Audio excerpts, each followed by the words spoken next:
Hello everyone, I hope you are all keeping well, inshallah.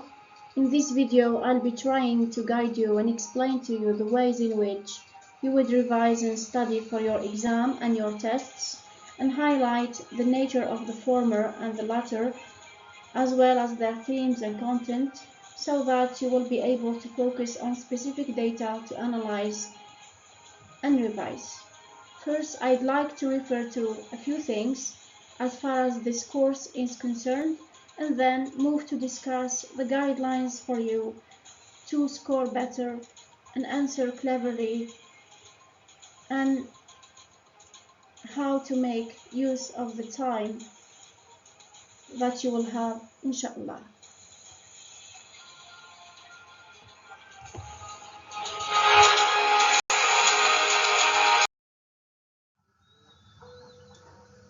I know that some of you are really wondering and complaining about the reasons behind us studying and analyzing poems and short stories. Well, the importance and relevance of literature as a field, and the significance of learning about literary history, literary writings from British or American culture, is crucial, because literature is a humanistic field of study. It is what man projects into the world when living in society and learning about any background, be it social, historical, or cultural.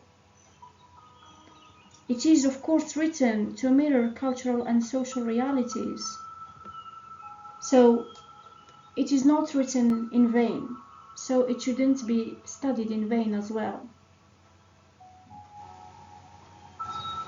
Because of time, unfortunately, we couldn't really cover the intended material. I hope that the videos on the YouTube channel can clarify things to you.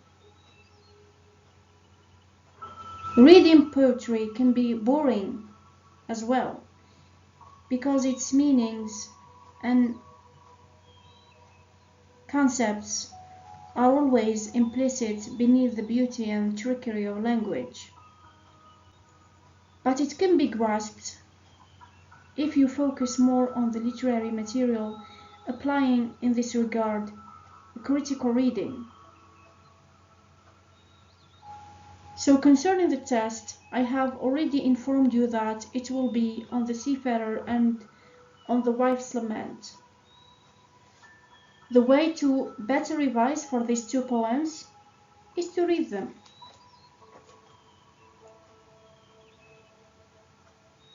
The way you will read and understand the poem will help you understand the human behind writing those words.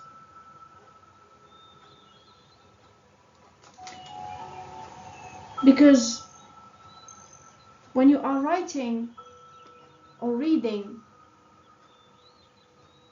it will help you identify with what you are dealing with. When you learn about language, for example, it is not about learning about mechanics, grammar, and academic writing only, but it is about the way you can bring all those skills into paper and into discussion mostly. Because when you are writing and be able to express yourself and interpret yourself freely and clearly, your style of writing will tell us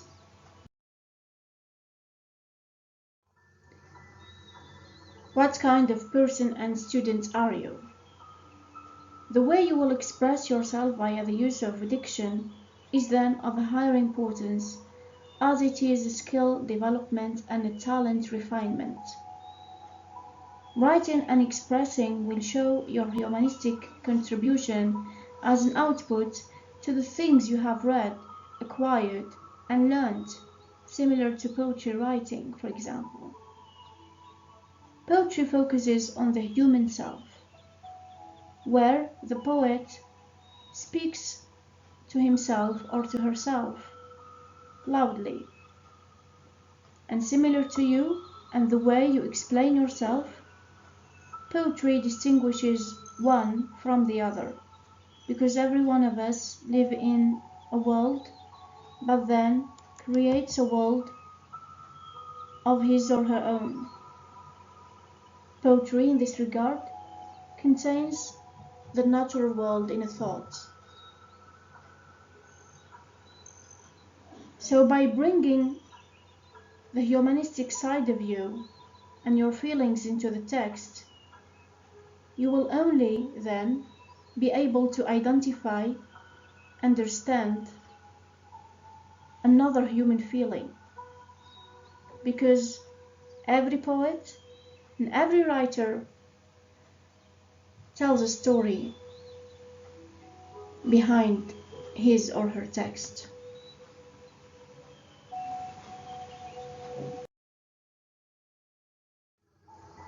The Seafarer and the Wife's Lament, for example, stand as evidence for this humanistic aspect in projecting feelings and emotions. The better way for you to understand the Seafarer and the Wife's Lament is to read them deeply. Don't just read the words in the poem on the surface level. Try to critically analyze the hidden, deep level of things. Read slowly and take your time in understanding the relationship of every line to the other and every passage to the other one.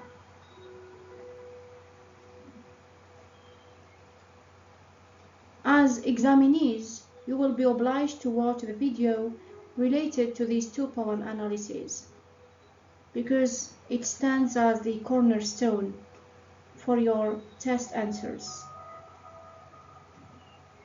The way I have decided, or the reason why I have decided to choose the questions for the test from the poem is, of course, to force you watch the video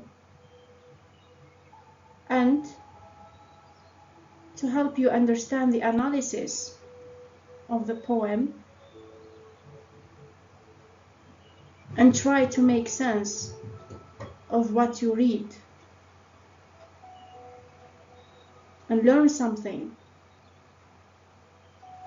from the things being expressed using language.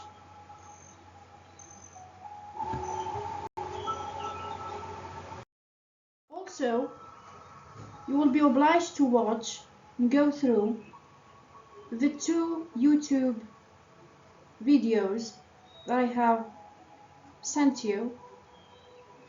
The first related to the historical, social, and literary context of the Old English era from 500 to 1066, and the other is related to Old English prose and verse writing. You will be focusing on the first one more than the second, because the first one explains and goes through the historical background, the social atmosphere of the Anglo-Saxon tribal life. It explains the meaning of a hero and the meaning of comitatus and the idea, a relationship between family members, tribal members, and why is it important for a hero to sacrifice his life and respect his weird fate and destiny as his code of honor.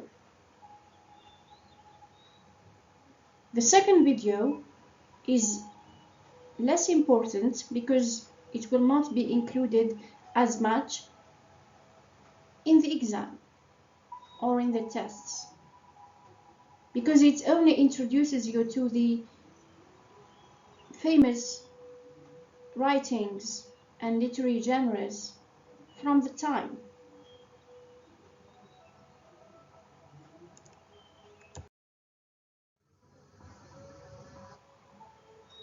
The first test will take the format of question-answer test format. You will be tested on the themes of the seafarer mostly. You will have 5 questions, 2 points each. You will be graded by reference to your ideas and the way you will interpret the question into a good, convenient, convincing answer. The questions here will be to a great extent selected from the video about the seafarer and the wife's lament.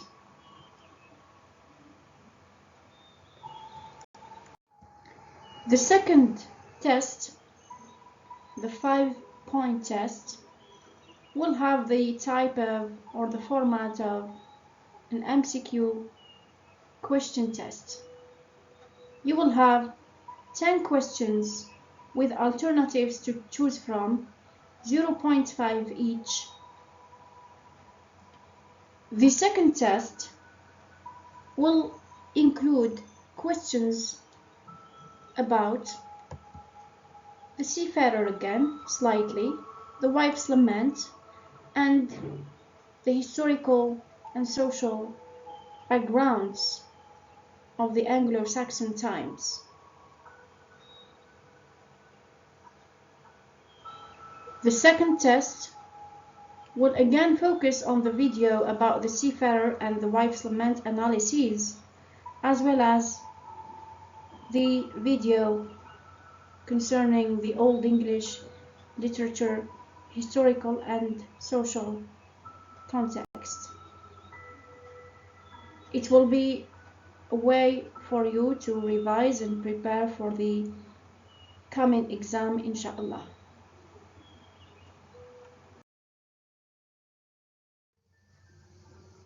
Concerning the exam, it will be on Beowulf. Of course, you will need to read the poem and try to understand it. I am, however, working on a new video explaining this poem in particular. The video is in the making. I will get it ready as soon as possible, in God's will. I have preferred to work on Beowulf only during the exam because I know that you didn't really study the Middle Ages well, so it will be impossible for you to follow up and really make sense of the new information that can be added to the previous one concerning the Anglo-Saxon literature.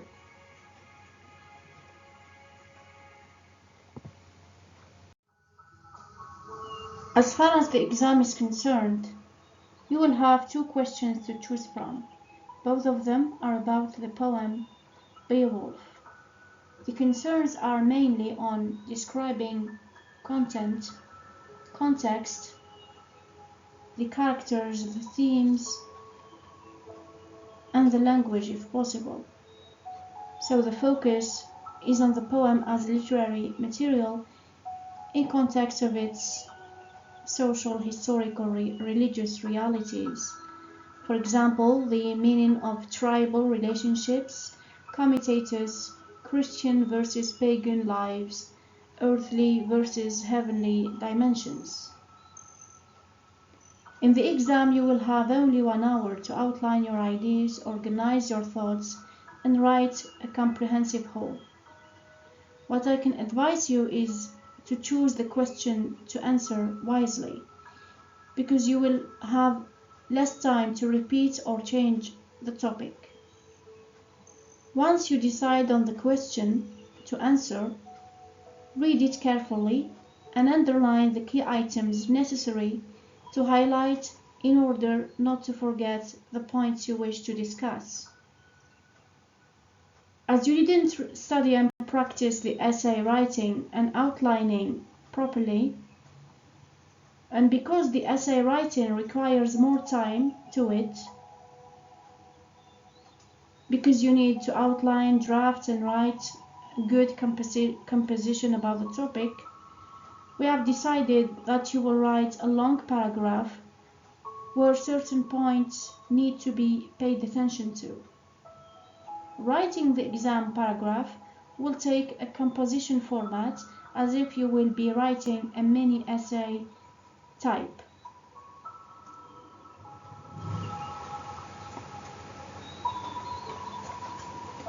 In writing this long paragraph, you will need to take a few points into consideration. You will most certainly divide your mini essay into 3 major parts, namely the introduction, the body, and the conclusion. Not to confuse you here, let's consider that all the parts are independent paragraphs. The first one is the introduction, and in it you will need to start with a topic sentence as a main idea to your entire thing. In relation to the other coming paragraphs of the body, consider this topic sentence more as a thesis statement, a kind of statement which introduces and explains the entire topic that you are writing about, and not only the first paragraph related to it.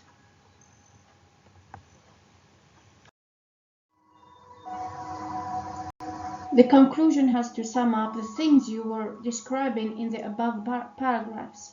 Make sure then it is well written and well organized. Do your best to devote the same length for both the introduction and conclusion. The body will include your many ideas about the topic. Here I need you to be careful not to write one block paragraph. I repeat, not to write one block paragraph. By this I mean that you may forget or be confused enough not to focus on the format of the essay. If the introduction and conclusion will be of the same length, the body paragraphs has to also be similar in length and also separate, with every idea explaining a different aspect. You will need to divide your ideas into short paragraphs. Each paragraph starts, of course, with a topic sentence and is supported by a supporting idea. For example, you want to write about Beowulf, his bravery and heroism. The first paragraph in the body will speak about heroism in general in the Germanic tradition, and then you can add an example from the poem as a supporting main idea.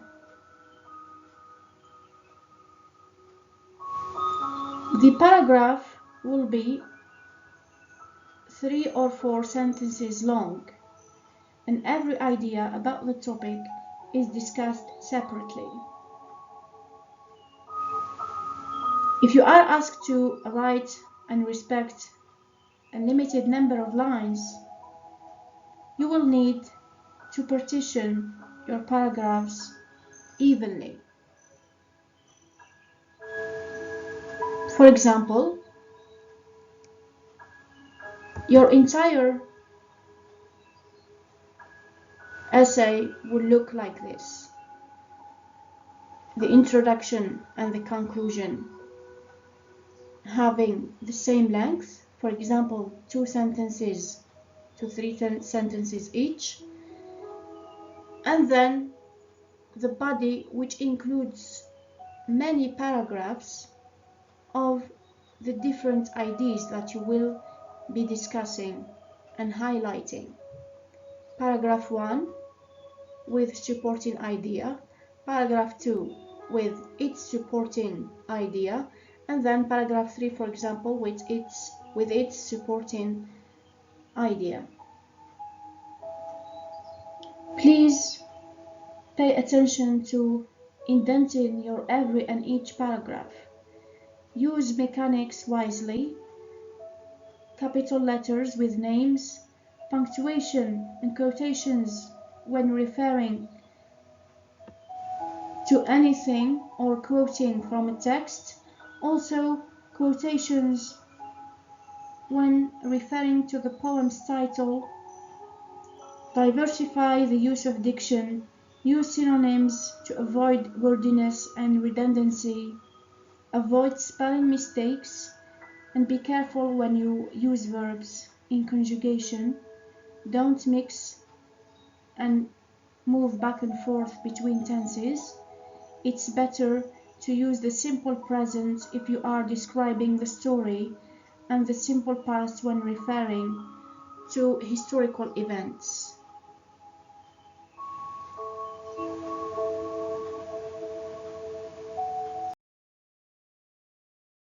This is all for now. I hope you find this useful, inshallah.